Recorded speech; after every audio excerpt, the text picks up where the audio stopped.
lecture de l'Apocalypse de Saint Jean. Celui qui siégeait sur le trône déclara: Voici que je fais toutes choses nouvelles.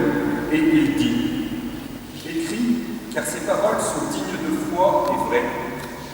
Puis il me dit: C'est fait. Moi je suis l'alpha et l'oméga, le commencement et la fin. À celui qui a soif, moi je donnerai l'eau de la source de vie gratuitement. Tel sera l'héritage du vainqueur. Je serai son Dieu et lui sera mon fils. Parole du Seigneur.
Jésus rassembla les deux, il leur donna pouvoir et autorité sur tous les démons, et même tout faire des guérisons. Il les envoyait à proclamer le règne de Dieu et guérir les malades. Il leur dit: Ne prenez rien pour la route, ni bâton, ni sac, ni pain, ni argent, n'ayez pas chacun une tunique de rechange. Quand vous serez reçus dans une maison, restez-y. C'est de là que vous repartirez. Et si les gens ne vous accueillent pas, sortez de la ville et secouez la poussière de vos pieds. Ce sera un témoignage pour Dieu. Ils partirent, ils allaient de village en village, annonçant la bonne nouvelle et faisant partout des guérisons. Hérode, qui était du pouvoir en Galilée, entendit parler de tout ce qui se passait, il ne savait que penser. En effet, certains disaient que Jean le Baptiste était ressuscité d'entre les morts. D'autres disaient: c'est le prophète qui est apparu. D'autres: c'est un prophète autrefois qui est ressuscité. Quant à Hérode, il disait: Jean, je l'ai fait décapiter. Et qui est cet homme dont j'entends dire de telles choses? Et il cherchait à le voir.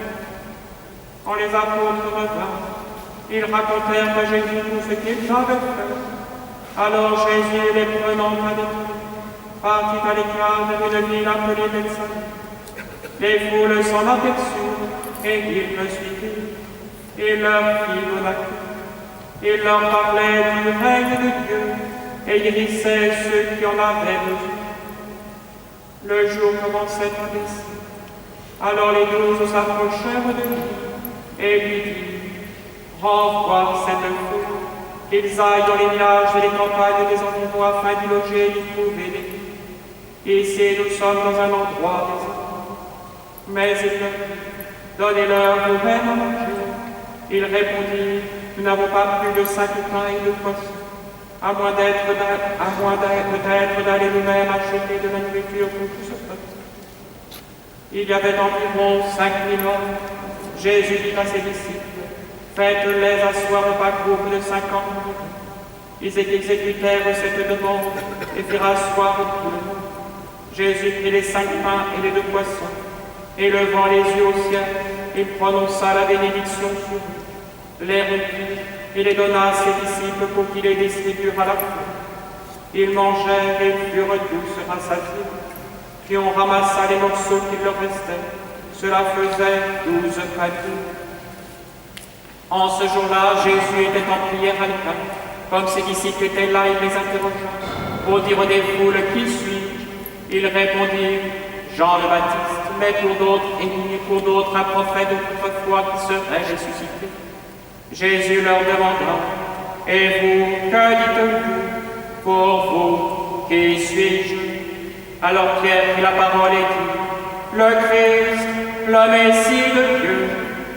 Mais Jésus, avec autorité, leur défendit vivement de le dire à personne, et déclara: il faut que le Fils de l'homme souffre beaucoup, qu'il soit rejeté par les anciens, les grands prêtres et les scribes, qu'il soit tué, et que le 3e jour il ressuscite. Il leur disait à tous: celui qui veut marcher à ma suite, qu'il renonce à lui-même, qu'il prenne sa croix chaque jour, et qu'il me suive. Car celui qui veut sauver sa vie la perdra, mais celui qui perdra sa vie à cause de moi la sauvera. Quel avantage un homme aura-t-il à gagner le monde entier, s'il se perd ou se ruine lui-même? Celui qui a honte de moi et de mes paroles, le Fils de l'homme aura honte de lui quand il viendra dans la gloire, la sienne, celle du Père et des saints anges. Acclamons la parole de Dieu. Louange à toi, Seigneur Jésus.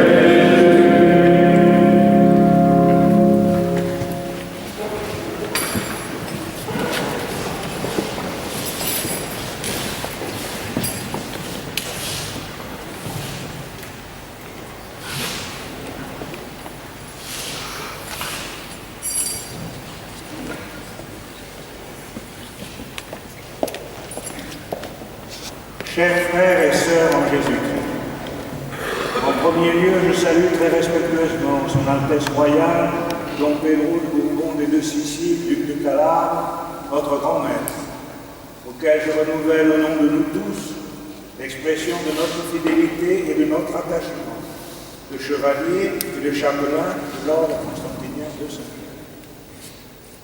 Je regarde d'omettre la présence de Madame votre mère, Son Altesse Royale, la Princesse Anne, autrefois. Je ne saluerai pas votre fils, mais qu'il n'est pas là, je ne le vois pas du tout. Ainsi que Son Altesse Royale, le Prince Charles-Emmanuel de Beaumont-Parme, président de la Commission royale pour la France, et la Princesse Constance, sa République. Bien entendu, ma salutation très cordiale va aux chapelains, aux chevaliers, aux postulants qui seront investis au cours de cette messe. Je regarde de ne pas saluer Son Excellence le Comte de Beaumont, président de l'Association française de l'Ordre de Malta, et je ferai mention de Monsieur le curé de cette église, qui n'est pas là, mais qui est là quand même, Monsieur le chanoine Gilles Hennequin. Au nom du Père et du Fils et du Saint-Esprit, Amen. Et tout d'abord, quelques mots sur cette église qui nous accueille en ce jour. Saint-Germain-l'Auxerrois, qui s'est également appelé autrefois Saint-Germain-le-Rond, considéré un temps comme la paroisse des artistes, ce n'est plus Saint-Roch. C'est l'une des plus anciennes églises de Paris, la 3e, disait-on, devenue avec le temps l'église de la famille royale, avec les Valois qui résidaient au tout voisin au début. palais du Louvre, tout proche. Elle porte le nom de Germain, évêque d'Auxerre, qui était très vénéré. Des souvenirs peut-être moins glorieux. Du clocher de Saint-Germain d'Auxerrois fut donné le signal du massacre de la Saint-Barthélemy. Et dans cette église, chaque année, le 21 janvier, est célébrée une messe pour le repos de l'âme du roi Louis XVI. Elle a été ravagée au XVIIIe siècle avec la disparition du jubé et la Révolution qui l'avait transformée en magasin à fourrage, puis en imprimerie. Mais comme vous le savez, ce n'est pas seulement un édifice de pierre, c'est aussi bien sûr une paroisse, une communauté spirituelle et pastorale. Et je salue donc son pasteur, M. le chanoine Gilles Hannequin. Chers confrères, chers amis, cette année, je voudrais vous entretenir, pas trop longtemps, de la crise que traverse notre Église, l'Église de France en particulier. Alors même que notre pays a été perturbé lui aussi, et peut-être l'est encore, par, entre autres, le mouvement dit des Gilets jaunes, et ses cortèges, ses manifestations, qui ont sans doute exprimé des revendications en partie justifiées, à la recherche d'un monde meilleur. Un de nos bons évêques a même dit à la recherche de Dieu. Mais qui ont gêné la vie des gens et l'activité économique et touristique, tout en affectant l'image de notre pays à l'étranger. Même à Rome, on se demande qu'est-ce qui se passe à Paris. La société française connaît une diminution certaine de la foi chrétienne, comme vous le savez, et donc d'une influence du catholicisme. En 50 ans, on est passé de 80% de baptisés catholiques et une pratique dominicale d'environ 25 à 30%, à un niveau approximatif de baptisés de 30% aujourd'hui, et une pratique dominicale qui serait d'environ 5%. La date tournante a été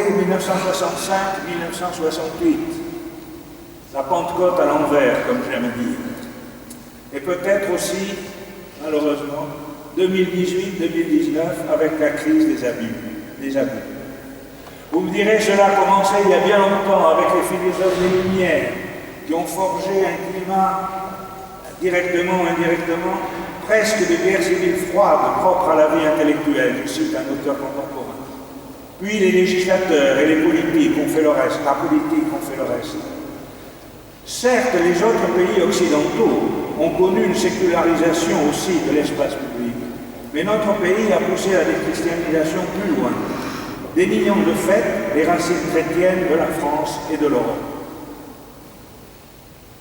Dans notre Église, la prédication, l'enseignement oublié, le péché mortel, on n'a plus guère entendu parler de vie éternelle, de la sanctification du dimanche et des fêtes, de la confession annuelle. Le sacrement de pénitence est beaucoup moins fréquenté. L'abandon de la vie ecclésiastique ou religieuse, qui heureusement est en voie de rétablissement.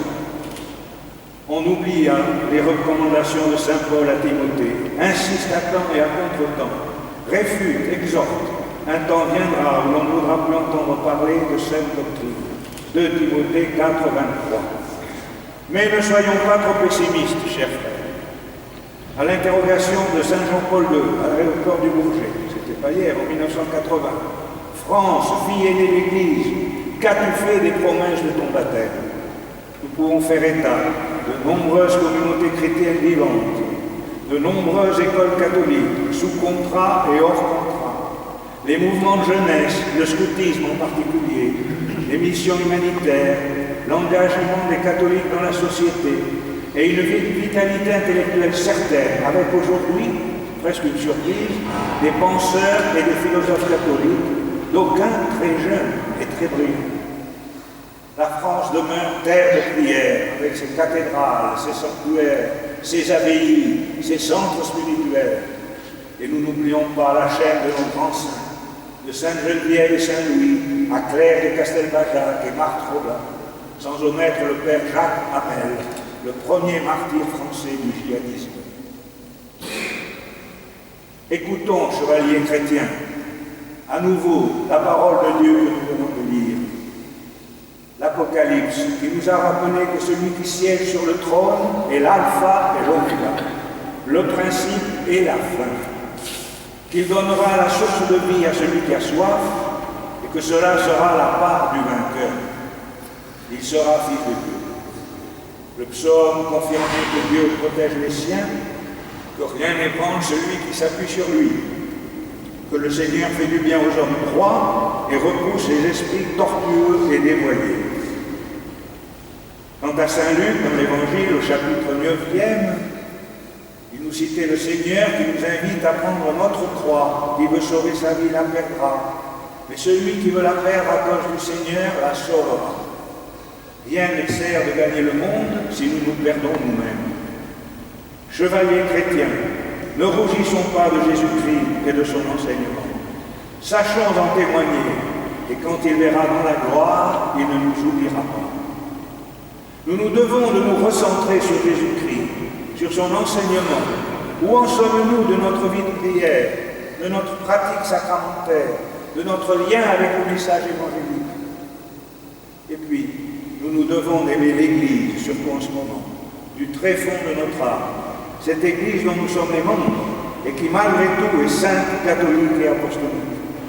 Vénérons les sacrements qui portent remède à nos besoins. Prenons part à la Sainte Liturgie, en particulier l'Eucharistie. Respectons l'état sacerdotal et religieux, malgré les manquements de quelques-uns. La femme qui répand chez Simon à Béthanie le parfum coûteux sur la tête du Christ nous rappelle le devoir trop oublié, trop négligé, d'être magnifique dans le culte de Dieu, dont le premier objet est la louange de Dieu. Pour conclure, je dirais à mon sens, pour notre pays et pour l'Église, la France ne pourra pas retrouver son unité en dehors d'un attachement à son patrimoine spirituel, qui a tissé son histoire et forgé son identité. Il s'agit du trésor de la révélation chrétienne, que les institutions politiques de notre pays ne veulent plus connaître depuis près de 2 siècles. Quant à l'Église, vous le savez comme moi, la situation présente est peut-être difficile, une certaine confusion doctrinale, des erreurs pratiques, pas seulement en France. Et puis la question des abus, qui à mon avis a été amplifiée de manière excessive par la pression des médias. Comme chevaliers chrétiens, nous prions pour notre Saint-Père le Pape, principe visible, unité de foi et de communion. En terminant, je voudrais redire cette prière que nous dirons tout à l'heure aussi, le dernier paragraphe. Saint Georges, protégez nos princes de l'auguste maison des Bourbons et de l'antique famille de Farnèse. Faites-nous pratiquer la charité, facilitez le combat pour la réchristianisation de nos sociétés. Aidez-nous pour le triomphe et la liberté de notre Sainte Mère l'Église. Amen.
secours est dans le nom du Seigneur. Il a fait le ciel et la terre. Le Seigneur soit avec nous. Et avec votre esprit. Prions, ô Dieu triomphateur à la puissance inconnue, créateur et sanctificateur de toutes choses, daigne bénir et sanctifier ce nombre de gloire militaire, et dans votre âme céleste bienveillance, protégez vos serviteurs qui la porteront, afin qu'ils vous servent avec dévouement et honneur, par le Christ notre Seigneur. Amen.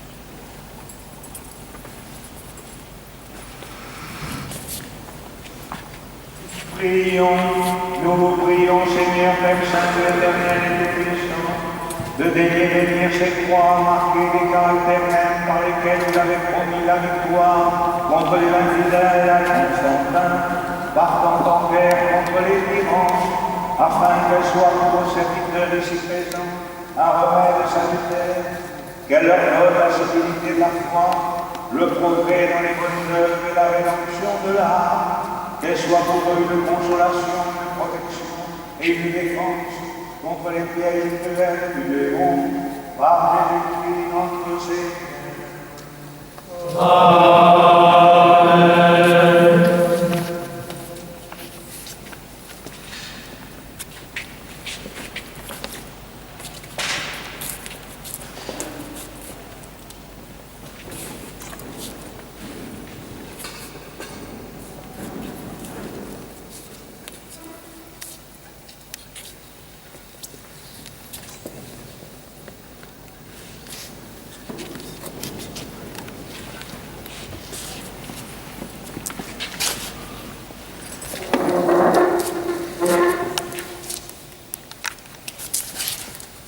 Baron Yves de Ravenel, chevalier de justice.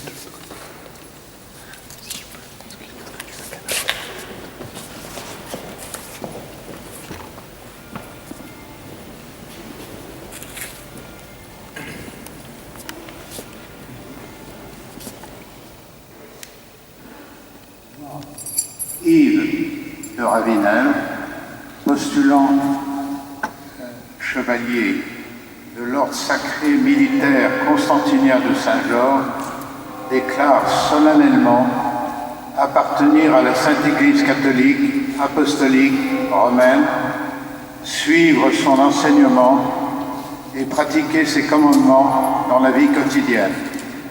Je souhaite contribuer à la glorification de la croix et à la défense de la Sainte Église. Je m'engage à respecter les statuts de l'ordre, à soutenir ses projets humanitaires et aider dans la mesure du possible, spirituellement et concrètement, mes frères dans le besoin. Enfin, je m'engage à suivre les directives de son Altesse royale le prince Pierre de Bourbon des Deux Siciles, que je reconnais comme grand maître et aîné farnésien.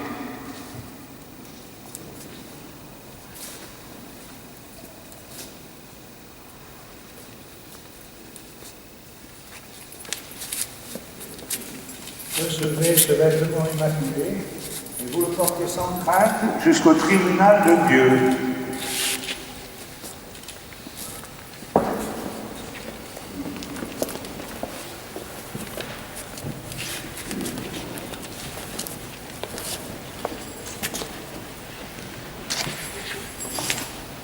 Chevalier juré sanguinis, Christophe Dac-Ric.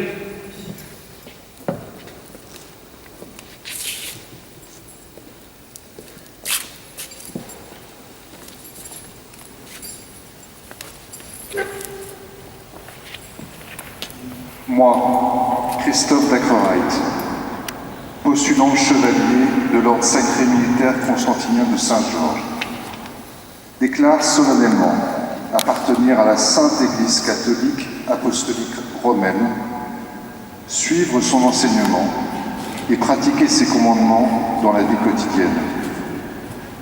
Je souhaite contribuer à la glorification de la croix et à la défense de la Sainte Église. Je m'engage à respecter les statuts de l'ordre, à soutenir ses projets humanitaires et aider dans la mesure du possible, spirituellement et concrètement, mes confrères dans le besoin. Enfin, je m'engage à suivre les directives de Son Altesse Royale, le Prince Pierre de Bourbon des Deux Siciles, que je reconnais comme grand maître et aîné farnésien.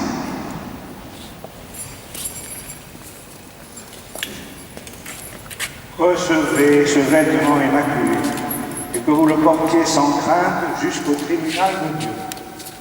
Amen.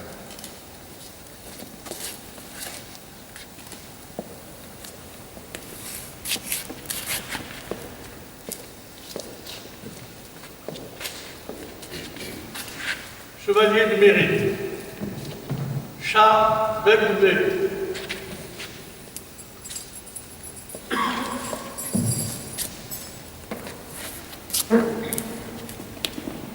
Moi, Charles Becboudet, postulant chevalier de l'Ordre sacré militaire constantinien de Saint-Georges, déclare solennellement appartenir à la Sainte Église catholique apostolique romaine, suivre son enseignement et pratiquer ses commandements dans la vie quotidienne.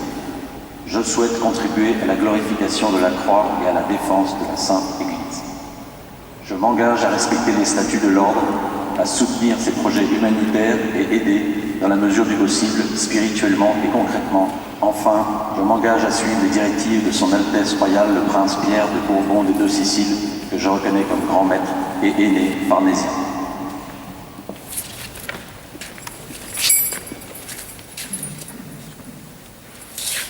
Recevez ce vêtement immaculé et que vous le portiez sans crainte jusqu'au tribunal de Dieu. Amen.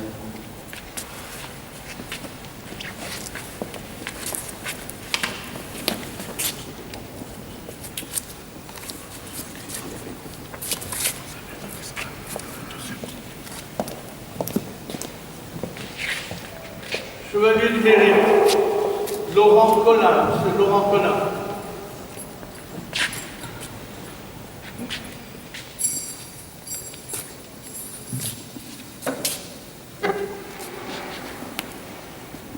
Moi, Laurent Collin, postulant chevalier de l'Ordre sacré militaire constantinien de Saint-Georges, déclare solennellement appartenir à la Sainte Église catholique, apostolique, romaine, suivre son enseignement et pratiquer ses commandements dans la vie quotidienne.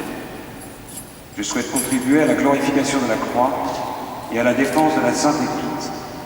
Je m'engage à respecter les statuts de l'ordre, à soutenir ses projets humanitaires et aider, dans la mesure du possible, spirituellement et concrètement mes confrères dans le besoin. Enfin, je m'engage à suivre les directives de Son Altesse Royale, le Prince Pierre de Bourbon des Deux Siciles, que je reconnais comme grand maître et aîné farnésien.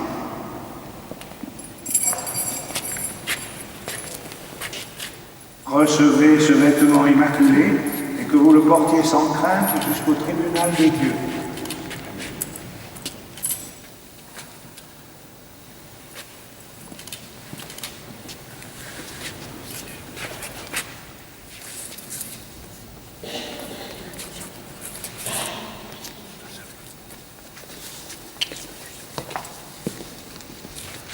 Maître François de Kegel, chevalier de Mérite.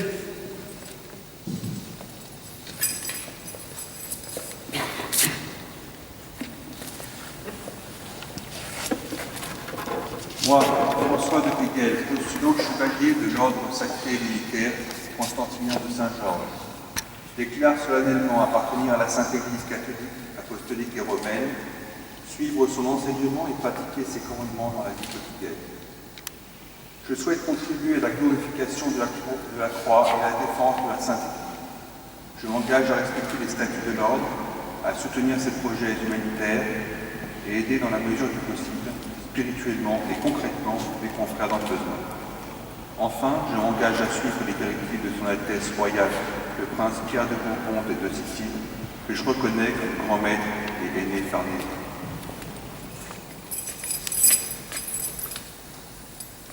Recevez ce vêtement immaculé et que vous le portiez sans crainte jusqu'au tribunal de Dieu.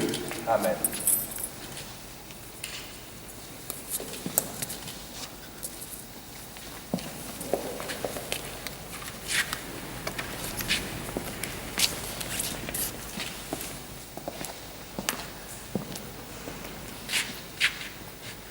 Chevalier du mérite, Maître Ludovic Serré de Roc.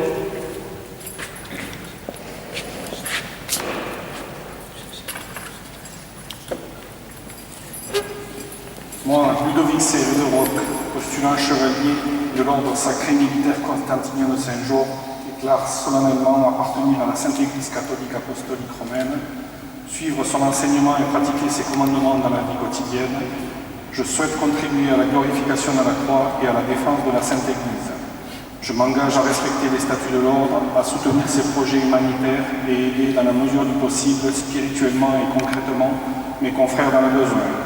Enfin, je m'engage à suivre les directives de Son Altesse Royale le Prince Pierre de Bourbon des Deux Siciles, que je reconnais comme grand maître et aîné pharisien.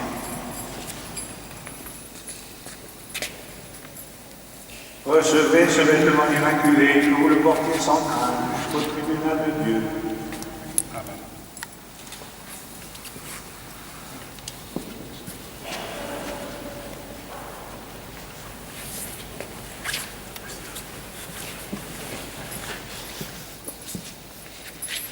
Chevalier de mérite, Monsieur Patrick Weiss.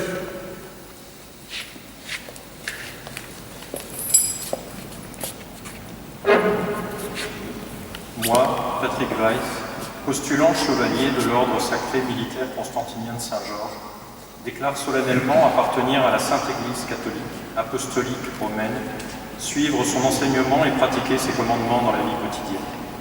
Je souhaite contribuer à la glorification de la croix et à la défense de la Sainte Église. Je m'engage à respecter les statuts de l'ordre, à soutenir ses projets humanitaires et aider, dans la mesure du possible, spirituellement et concrètement, mes confrères dans le besoin. Enfin, je m'engage à suivre les directives de Son Altesse Royale le Prince Pierre de Bourbon des Deux Siciles, que je reconnais comme grand maître et aîné pharisien. Recevez ce vêtement immaculé et que vous le portiez sans crainte jusqu'au tribunal de Dieu. Amen.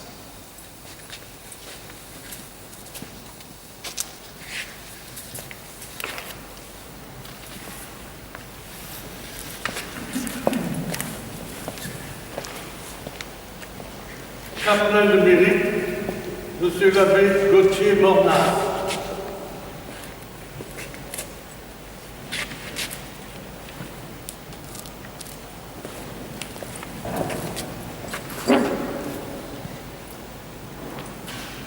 Moi, l'abbé Gauthier Mordas, postulant chapelain de l'ordre sacré militaire constantinien de Saint-Georges, déclare solennellement appartenir à la Sainte Église catholique, apostolique et romaine, suivre son enseignement et pratiquer ses commandements dans la vie quotidienne.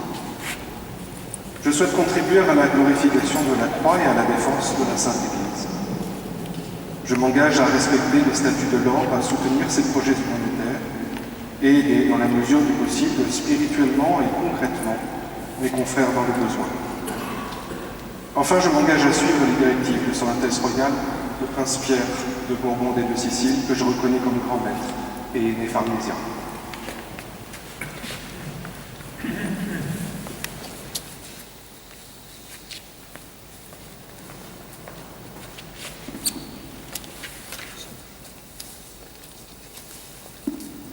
Recevez ce vêtement immaculé et que vous le portiez sans crainte jusqu'au tribunal de Dieu. Amen.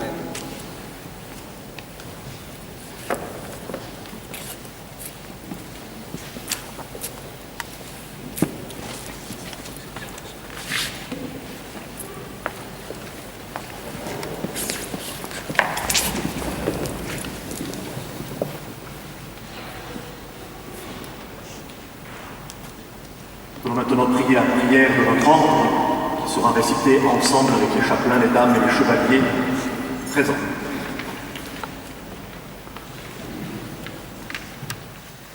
Ô glorieux Saint Jean, soutiens et lumière de cette Église chrétienne, qui a hissé le lamaron de Constantin et qui a toujours tenu à la glorification de la croix, à la propagation de la foi et à la défense de notre Sainte Église. Nous confions à votre protection notre grand maître, le Sérénissime Prince Pierre, son épouse, la Sérénissime Princesse Sophie, leur royale famille des deux Siciles et tous les membres de notre ordre. Protégez aussi tous les princes issus de l'auguste maison de Bourbon et de l'antique famille des Farnèse. Faites-nous pratiquer la charité, éloignez-nous de toute vanité, facilitez notre combat pour la rechristianisation de notre société et de nos nations. Aidez-nous encore pour la liberté et le triomphe de notre Mère, la Sainte Église catholique, apostolique et romaine, ainsi soit.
semble qu'il l'armée ne protège pas, veille la rassembler dans l'unité et la gouverner par toute la terre.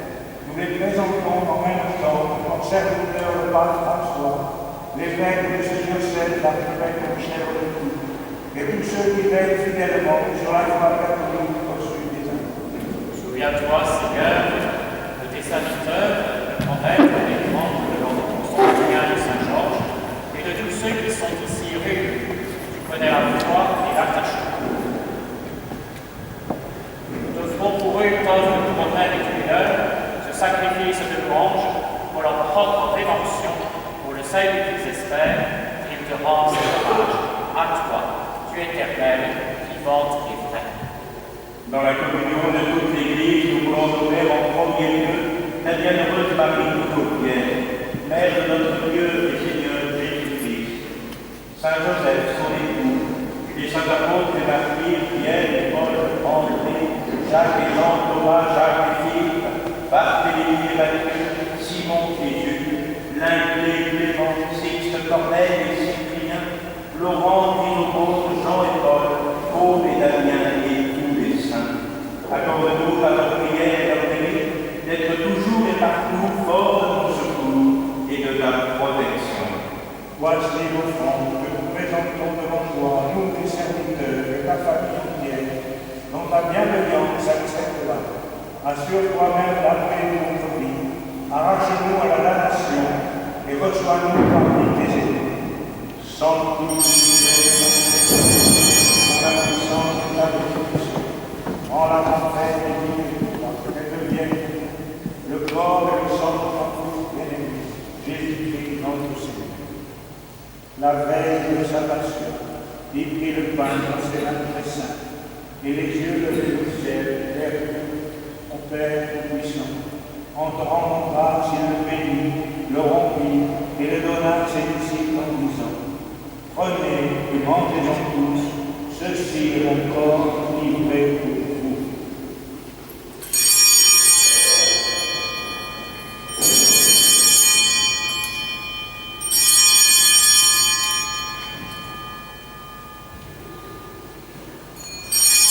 Le Père, à la fin du repas, il prit dans ses mains cette coupe incomparable, et te rendant grâce à nouveau, il la bénit et la donna à ses disciples en disant: prenez et buvez-en tous, car ceci est la coupe de mon sang, le sang de l'alliance claire et éternelle, qui sera versé pour vous et pour la multitude en rémission du péché. Vous ferez cela en mémoire de moi.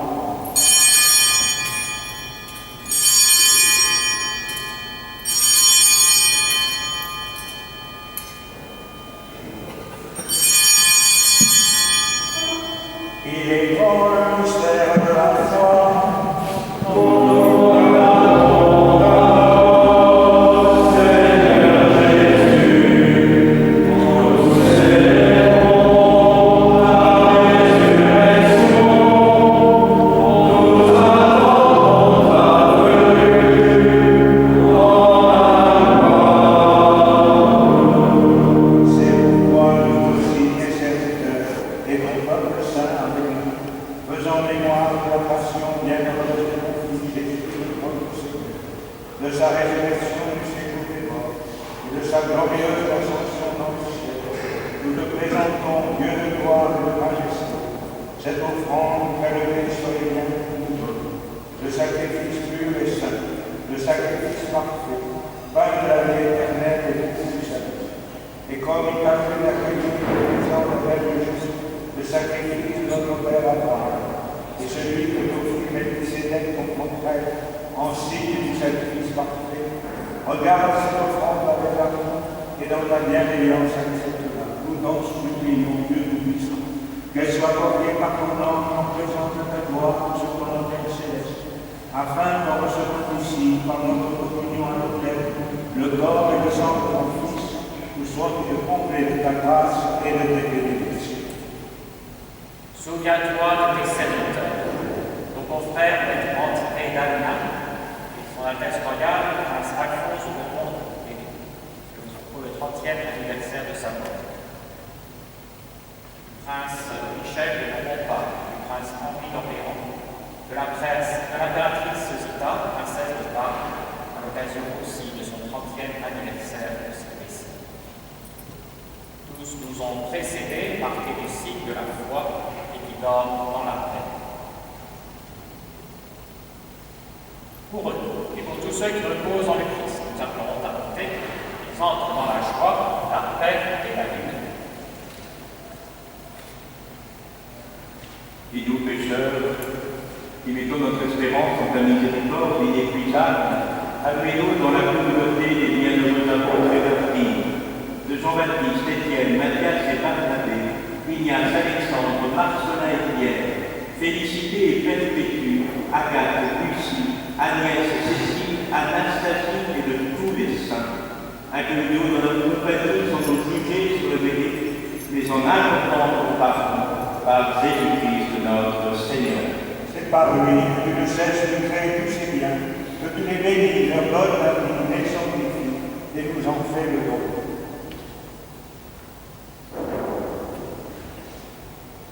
Par lui, avec lui, en lui, à toi, Dieu Père Tout-Puissant, dans l'unité du Saint-Esprit, auteur et nous de gloire, pour les siècles des siècles.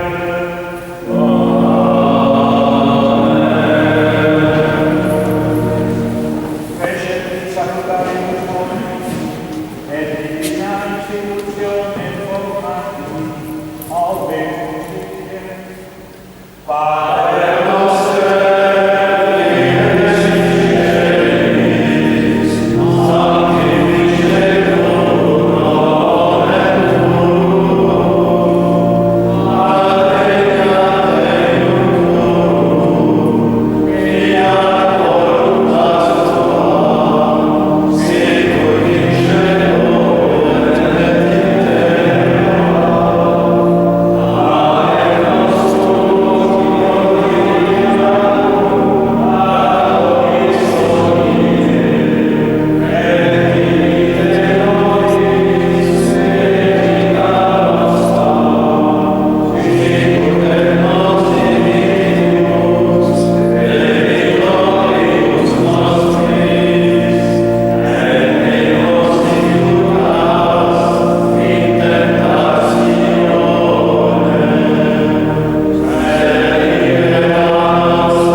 Sit nomen Domini benedictum, ex hoc nunc et usque in seculum, adiutorium nostrum in nomine Domini, qui fecit celum et terra, benedicat vos omnipotens Deus, Pater, et Filius, et Spiritus Sanctus.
jefe de la Real Casa de las Dos Sicilias, gracia de Dios y derecho de Italia, gran maestre de la insigne y Real Orden de San Genaro y de las demás órdenes de dicha Real Casa, gran maestre de la Sacra y Militar Orden Constitucional de San Jorge bajo la reina de San Basilio. Como primogénito parmesiano, supremo y perpetuo regente de la velada militar constantiniana y primera divinidad de la Orden, con todos los derechos tradicionales que se derivan de las especiales concesiones y de las curas de los romanos pontífices, reservados a la Real Casa de Borbón, tomando en consideración los méritos y circunstancias personales que concurren en el excelentísimo señor Barón de Arlet y Otó. Disponemos su nombramiento como presidente de honor de la Real Comisión para Francia de la Sacra y Militar Orden Constantiniana de San Jorge. Por tanto, de nuestro modo propio y magistral autoridad, confirmamos la aprobación y promulgamos este decreto, ordenando que, confirmado por el excelentísimo señor Gran Canciller y provisto del Real Sello, sea observado por todas las divinidades del gobierno de la Orden y hecho observar por parte de todos los caballeros criados, dado en el Gran Maestrazgo en Madrid el día 13 del mes de febrero del año 2000.